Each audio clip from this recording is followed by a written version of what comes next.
এই দেখেন আমি খাঁচা ভরে কিন্তু বিলাতি তুললাম। তো বিলাতি কিভাবে তুলি, কি কি ব্যবহার করি যে দেখেন দেখাচ্ছি। দেখেন প্রথমত কিন্তু এটা হলো বুরন। এটা আপনার 3 ভাগ করে 1 ট্যাঙ্কের পানির মধ্যে 1 ভাগ দিবেন। তারপরে দেখেন আমি কিন্তু এই যে চিলাটের জিং নামে এই জিংটা দেখালাম। যার কাছে যে জিং আছে ব্যবহার করবেন। তারপরে এই বাইবল প্লাস, এটা আপনার বিভিন্ন কোম্পানির বিভিন্ন আর কি, এটা যেটাকে বলি হরমোন, ব্যবহার করতে পারেন। এ দেখেন এই 3টা ইউজ করলে গাছের চেহারা কিন্তু অত্যন্ত পরিমাণ সবুজ থাকবে এবং কি প্রচুর পরিমাণে লাউ মিষ্টি কুমড়া করা থাকবে। তো এই দেখেন দেখাচ্ছি, মানে ক্ষেতটা আসলে অনেক সুন্দর হয়েছে। আজকে সরাসরি সবই বলে দিলাম। অনেকে প্রশ্ন করে রাখেন, ভাই আপনি খাঁচা ভরে খালি খাঁচা ভরে বিলাতি নামান, আমাদেরকে দেখান না। এই যে সঠিক সম্পূর্ণ সব দেখা দিচ্ছি। এ দেখেন এই যে আমার ক্ষেতের বিলাতি কিন্তু তারা নিয়ে আসতেছে, যে এরা কিন্তু তুলতেছে, যে কিন্তু খাঁচা ভরে তুললাম। অবশ্যই ভিডিও শেষে দেখাবো যে খাঁচা ভরে বিলাতি উঠেছে। এ দেখেন তাদের হাতে কিন্তু এই যে বিলাতি, যে মিষ্টি কুমড়া।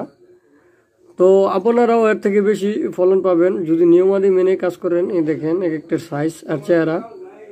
তো বাইবল প্লাস দিলে দেখা গেছে গাছে প্রচুর পরিমাণে আসবে। এই যে দেখেন বাইবল প্লাস কিন্তু আমি দিতেছি 1 ট্যাঙ্কির মাঝখানে আপনার 2.5 কিলো।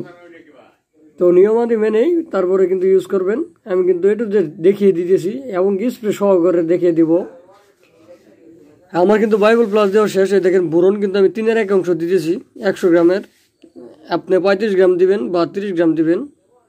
দেখেন আমি কিন্তু বাইবল প্লাসের পরে কিন্তু বোরন দিলাম। যে কোনো বোরন ইউজ করতে পারেন, কোনো সমস্যা নাই, খালি ডেট দেখে ব্যবহার করবেন তাহলে হবে। দেখেন তারপরে কিন্তু এই দেখেন আমি এই দিতেছি চিলাগর জিং, একটু পানি দিয়ে নিলাম, তা না হলে চাকনিতে লেগে যাবে দেখে। তো এই দেখেন আমি কিন্তু এই যে চিলাটার জিং এই যে দিতেছি। এটাও কিন্তু 3 ভাগের 1 ভাগ দিবেন, কারণ চিলাটার জিং অনেকটা পাওয়ারফুল একটা ওষুধ। তাই কাজে একটু কম দেওয়ার চেষ্টা করবেন, তাহলে ক্ষেতগুলো অনেক সুন্দর থাকবে, ফলগুলা স্পষ্ট হবে, আগাবেগা হবে না।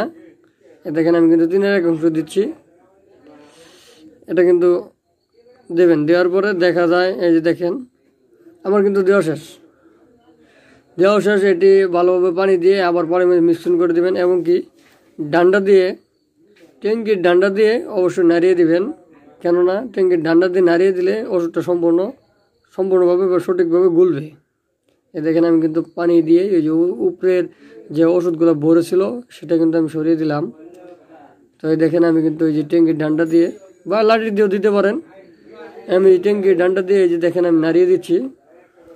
তারপরে দেখেন স্প্রে সহ দেখাবো, কারণ এই 3টা স্প্রে করলে আসার পরে স্প্রে করবেন। কিন্তু একটা সময় একটা জিনিস খেয়াল রাখবেন, স্প্রে করার সময় মানে একটু চুবিয়ে দেওয়ার চেষ্টা করবেন।